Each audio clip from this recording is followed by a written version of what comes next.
ways to effectively save for the future. What did you learn about personal finance in college? Credit investing? Money management? Or did you only take the courses that were mandatory for you to graduate?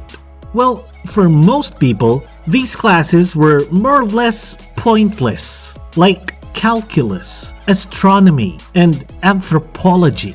The longer I've been out of college, the more disappointed I am about how much information was not included throughout my studies. The world tells us to get educated, get a job, and all will be well. But unfortunately, it's not that simple for you to succeed in the world. You need a lot more about money than what school will ever give you.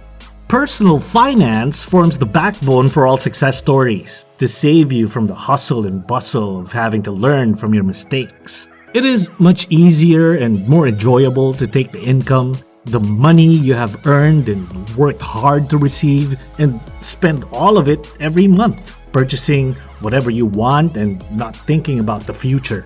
The problem when it comes to money is that we just aren't planning and putting away enough. But before that, hello and welcome to MoneyIQ. Join our channel by hitting subscribe and clicking the bell icon to be updated on our new uploads.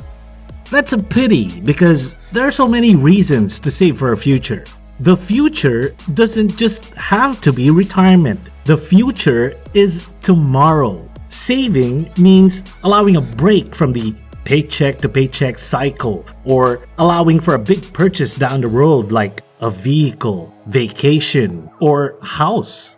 Living paycheck to paycheck surprisingly isn't just something that happens to those earning lower incomes, but to anyone unable to create a budget and follow it, in addition to making savings goals and reaching them. So, what are the specific steps for saving? Once you realize the importance of saving and the role that it plays in your life, creating goals is the next step to stay on track. Part of setting financial goals is making sure you can meet them. You can use an online savings calculator, for example, to make sure your needs align with your plan. Armed with the education and tools to create realistic goals for your money, it is time to find and dedicate the money to reach your goals. Number 1. Make a budget. The first thing you need to do is have a budget and stick to it. This includes being realistic about your household financial situation and setting honest and attainable numbers corresponding to your spending so that you can save. Saying you will save and thinking about saving is not enough. You will have to be intentional about what to do with your money. Number 2, understand the concept of cash flow. You need to understand cash flow, what it is, how it works, and what your personal household outgo looks like. Review your income and expenses and see where your spending habits lay.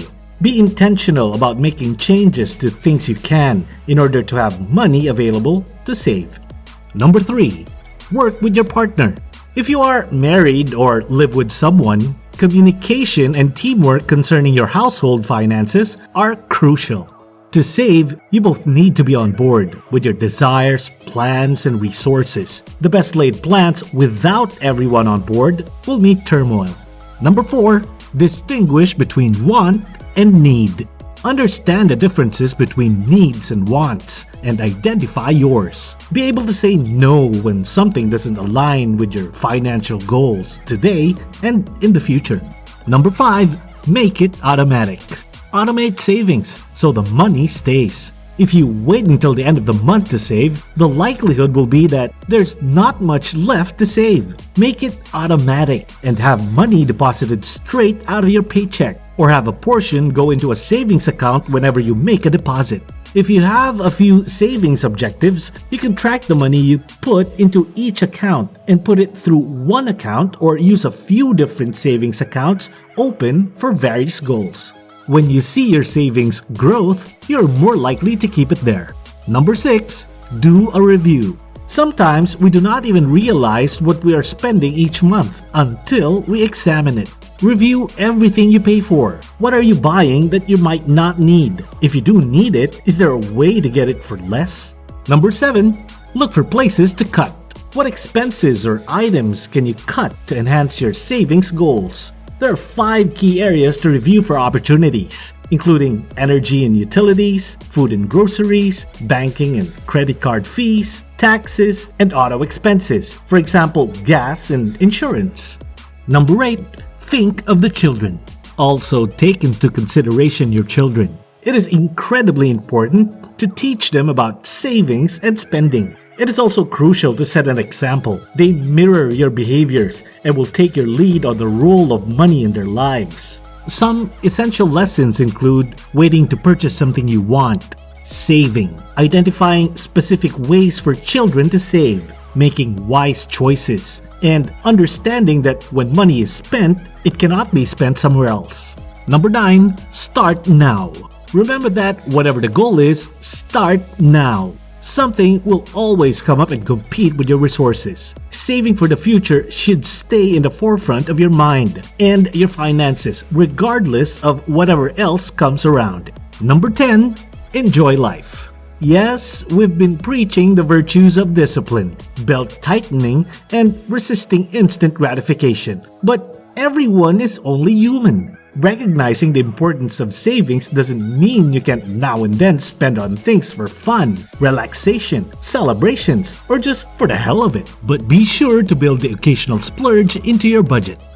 At the bottom line, the above strategies will help you stick to a budget and save for your goals, all while allowing some budgeted fun. Remember, a goal without a plan is just a wish. Write it down, create a time and opportunity, and make it happen.